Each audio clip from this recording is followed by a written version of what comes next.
ഏതായാലും പറഞ്ഞാലും പറഞ്ഞില്ലെങ്കിലും വിലയിരുത്തലാണെന്നുള്ളത് നിങ്ങൾ എഴുതുക അല്ലേ?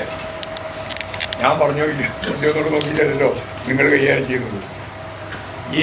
ഞാൻ ഒരു കാര്യം ഉറപ്പിച്ച് പറയാം, തദ്ദേശ സ്വയംഭരണ സ്ഥാപനങ്ങളിലേക്കുള്ള ഇലക്ഷൻ്റെ പാറ്റേൺ പറയുകയാണ്, അസംബ്ലി തെരഞ്ഞെടുപ്പിൻ്റെ ഭാഗമായിട്ടുള്ള പാറ്റേൺ പറയുകയാണ്, പാർലമെൻറ്റ് തെരഞ്ഞെടുപ്പിൻ്റെ പാറ്റേണും പറയുകയാണ്. മൂന്നൊന്നല്ല.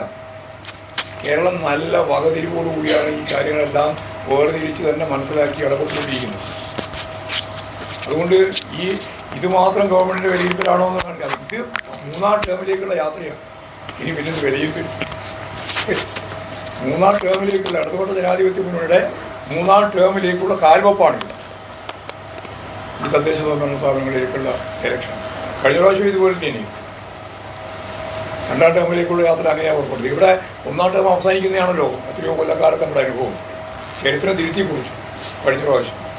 അതിന് മുമ്പ് നടന്ന ഇലക്ഷനിൽ ഇവിടെ ഇപ്പോൾ ഉള്ള ഇത്രയും സ്വാധീനം നേടാൻ നമുക്ക് അന്ന് സാധിച്ചിട്ടുണ്ട്. അതിനേക്കാൾ മെച്ചപ്പെട്ട സ്വാധീനം നേടാൻ സാധിക്കും ഇപ്രാവശ്യം എന്നുള്ള കാര്യത്തിൽ ഞാൻ യാതൊരു സംശയമില്ല. അതിദാരിദ്ര്യം അവസാനിപ്പിച്ചത് മാത്രമല്ല, ദാരിദ്ര്യം അവസാനിപ്പിക്കാനുള്ള ഫലപ്രദമായ ഇടപെടലായിരുന്നു കഴിഞ്ഞ 29-ന്റെ മന്ത്രിസഭാ യോഗം. അതൊന്നും വിശദീകരിക്കാൻ ഞാനിപ്പോൾ കൊടുക്കണം, എല്ലാവരും നിങ്ങളുടെ മുമ്പിൽ എല്ലാ അനുഭവം കൂടിയാണ്. 1600 രൂപ 2000 രൂപയാക്കി മാറ്റിയതും 35 വയസ്സ് മുതൽ 60 വയസ്സ് വരെയുള്ള സ്ത്രീകൾക്ക് 1000 രൂപ കൊടുക്കാൻ തീരുമാനിച്ചത് ഉൾപ്പെടെയുള്ള നിരവധിയല്ല, ഒരു 1.5 കോടിയോളം വരുന്ന ആൾക്കല്ലേ നേരിട്ട് ആനുകൂല്യം കിട്ടുന്നത്. അത് ഞാൻ ഈ പറഞ്ഞതാണ്. അവരുടെ ആനുകൂല്യം മാത്രമല്ല, അത് ദാരിദ്ര്യം കുറേയും കൂടി ലഘൂകരിക്കാനുള്ള പ്രക്രിയയാണ്.